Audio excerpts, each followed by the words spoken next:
Hundreds of thousands of Russians have faced mass blockings of their bank cards and accounts. This has been happening since the beginning of 26, and it's February now. Banks have sharply tightened control over the movement of funds, explaining this, attention, as a fight against fraudsters. But what is really going on, and who benefits from it? Who is the main fraudster in this story? Well, you can come up with different hypotheses. That means, of course, fraud is quite widespread, and that's a well-known story. It's extremely difficult to protect yourself because it's all done in a very sophisticated way. Apparently, bank employees themselves are involved in this, selling client information, and that's why you get calls with a very well-organized information attack. But of course, the government became very interested in this topic, and I think it turned the situation in Russia to its own advantage. Because in September of last year, the legislation in Russia was changed, and the responsibility for the loss of clients' money in cases of fraud was placed on the banks. If your money is stolen by fraudsters, the bank is responsible and must reimburse the funds. And accordingly, as part of this decision, banks were given the right to block any financial transactions or even entire accounts if they have grounds to suspect that the client is under the influence of fraudsters. Why was this done? It was done to prevent a situation that, in economic terms, is called a bank run. A bank run is when depositors rush to withdraw their money, and at that moment the banking system collapses, because in the modern world, the banking system operates on the so-called fractional reserve system. That is, your entire deposit is never just sitting in the bank, it is invested and put to work, but banks set aside certain amounts as reserves. If a particular bank gets into trouble because many depositors come to withdraw their money, then the bank uses its own accumulated reserves to pay them out. But this fractional reserve system can only cover a certain portion of the demand. However, if all depositors rush to all the banks at once, no amount of reserves will be enough, and the banks will go bankrupt. That's why this is always a very serious threat hanging over the banking system. But now, in Russia, they've created a system where if a major bank run starts and everyone rushes to withdraw their money, the bankers will say, "Sorry, we suspect you might be under the influence of fraudsters." And they won't give you your money. And you'll have to prove that you're not under the influence of fraudsters. Whoa. So basically, let me switch to legal language. Proceed. Starting from September of last year, any Russian bank, through the actions and judgment of an operator, has the legal right to declare you legally incapacitated. But before this had to be decided by a court under the influence of, they would start with assessments from expert psychiatrists, and now a girl looks at you with clear eyes and says, "I think you're under the influence of scammers, so we won't give you the money." And the problem is it's not really clear how to challenge this. It got to the point where there were so many of these cases. This has been going on since last year. The issue reached the head of the National Bank of Russia, that is the central bank, Nabulina, and even she was forced to admit that they had gone too far. And there are just too many cases of account blocking, and they block everything. So it's not just some separate account, they block everything, including card accounts where salaries are deposited. In other words, you are completely cut off from your money. And that it's necessary to somehow fix this system, to develop a mechanism, as they say, for appealing the bank's decision to block accounts. But she said that there still isn't any clear, fast, and reliably working procedure for this. So when people tell me about this, write to me. Today someone wrote again, "Yes, of course. My payments have already been blocked twice." They keep blocking payments. Look, at first they blocked cash withdrawals. Then they started blocking transfers to other banks, even to your own accounts. Then they began blocking payments for goods. That is, it would seem the online store issued an invoice you're supposed to pay. They started blocking that too. Well, now it's just who knows what's going on anymore. And so people are already saying, that's it, we're switching to cash. And now Russians understand that their money in banks is, to put it mildly, in a zone of instability. Last year, there was a massive rush, and hundreds of billions of rubles were withdrawn into cash forms. Banks interfere, banks slow things down, but people painfully fight their way through and pull their money out in cash. This is a very interesting topic. All right. What could this mean for the overall banking system and for the general well-being of citizens? Well, look, the situation is quite complicated because now people are starting to be afraid to put their money in banks. You deposit your money, they offer you a nice interest rate. But whether you will ever actually get your deposit back is becoming quite an unclear matter. So this is a threat to the inflow of money, right? That's the first thing. For banks, this means that the inflow of money decreases. I get fewer reserves, fewer resources, and I can allocate less of the funds received from depositors to lending, which means losing income. In fact, this is a real problem because when trust in the banking system is lost, it's not just the banks that suffer, the entire economy loses out. But in Russia, the situation is such that no one trusts anyone about anything anymore. Everyone is afraid of each other, and so everything falls apart. Well, how can I put it? The foundation of economic life is trust. Maybe this isn't a very obvious idea to most people, but we economists know it. That the basis of humanity's economic activity is trust in each other. If people don't trust each other, they don't cooperate. And if they don't cooperate, the economy collapses. Because the entire economy is based on the division of labor and cooperation. And that requires trust. That is, you trust in everything. Okay, let me finish this topic for you. You use money, right? What is the basis of your money? None. There's no gold backing it. It doesn't even say anywhere that they're backed by any assets. It's purely trust in the government. In other words, the entire modern global monetary system is fiat money, which is built on people's trust in the government. If people stop trusting the government, they abandon its currency and start using foreign currency. Let me remind you, in the 1990s, this was a widespread practice. Prices were set in so-called units, and people tried to pay in foreign currency. This was fought against for a long time. In some countries hit by crisis, people distrust the local currency so much that transactions are done in gold and so on. Look at Iran, for example. This is happening there as well. So when you undermine trust, you destroy the economy.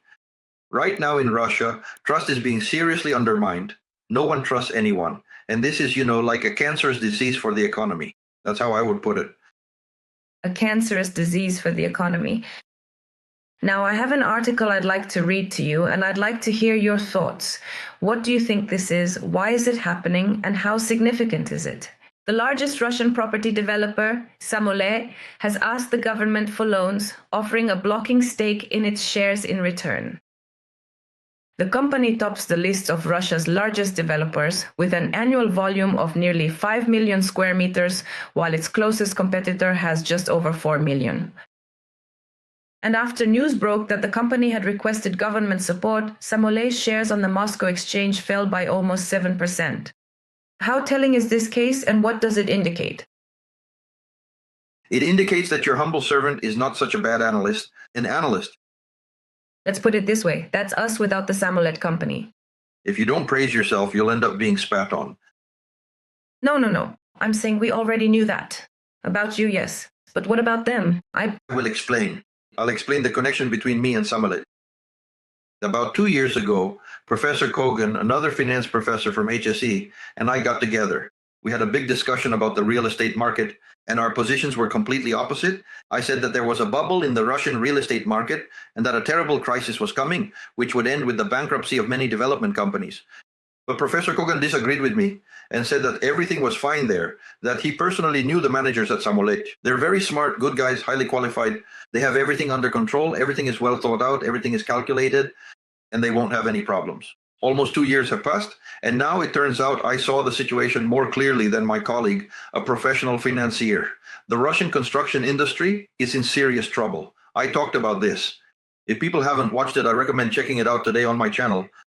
The last lecture out of 12 on the state of the Russian economy has been uploaded to YouTube. It covers almost all sectors of the Russian economy, including a discussion about the crisis in construction. So the Russian construction sector is currently in big trouble. It expanded greatly, got, I would say, fat and wealthy when preferential mortgage mechanisms were introduced. And they really took off back then, creating huge capacities. They sold a massive amount of housing at absolutely insane prices. And basically, that's how they got rich. Now, the situation has changed. The preferential mortgage program was canceled starting in 2024. There's no money, the government is supporting it. And immediately, the entire housing sector started to decline. So right now, there's a very, let's say, high-stakes game going on in Russian construction. Developers are scaring Russians. They say that a crisis is coming, we will build little, there will be little housing, and there will be a terrible housing shortage. Buy now because prices will be higher later. In other words, they're trying to convince Russians that there is never a crash in the real estate market when prices fall. They're even afraid to say those words. but I'm not afraid. I always tell Russians the truth. There was once a rich, cheerful country called Japan. There too, everyone thought that there was little land and the real estate would only get more expensive. But in the early 90s, the Japanese real estate market collapsed, and along with it, the Japanese banking system crashed as well. And Japan entered a decade-long stagnation. So I said that the same thing would happen in Russia. Professor Kobzi disagreed with me on that. But 2 years have passed, and now it's clear that Samolet, the largest developer, is in trouble. Housing sales aren't happening, there's no subsidized mortgage, and the mortgage without subsidies is just incredibly expensive. But today, someone published some terrifying figure, let me try to find it, about how long a person in Moscow has to save to buy a one-bedroom apartment. I think I can find it now. I have this number somewhere. Anyway, the numbers are just absolutely shocking. So a person has to set aside something every month. 72,000 rubles a month for 17 years in order to save up enough to buy a one-bedroom apartment. Can you imagine that? That means it's so expensive that no one can afford to buy real estate, which is why sales are doing very poorly. A lot of buildings have been constructed and they're selling very badly. People write to me and say it's a truly frightening sight. There's a large empty apartment building and only a few people live in it. The rest of the apartments haven't been sold. It might sound funny, but I remember once when I went to my clinic. My clinic, for those who know Moscow, is on Frunzenskaya, the clinic of the Presidential Administration of the Russian Federation. At the time, I was an employee of the Higher School of Economics, and we were served there. I'm sitting there, it was evening, I'm in the doctor's office, the window looks out onto the courtyard, and in the courtyard there's this gorgeous building. An elite Moscow building, a multi-story architectural masterpiece, truly stunning, and it's completely dark.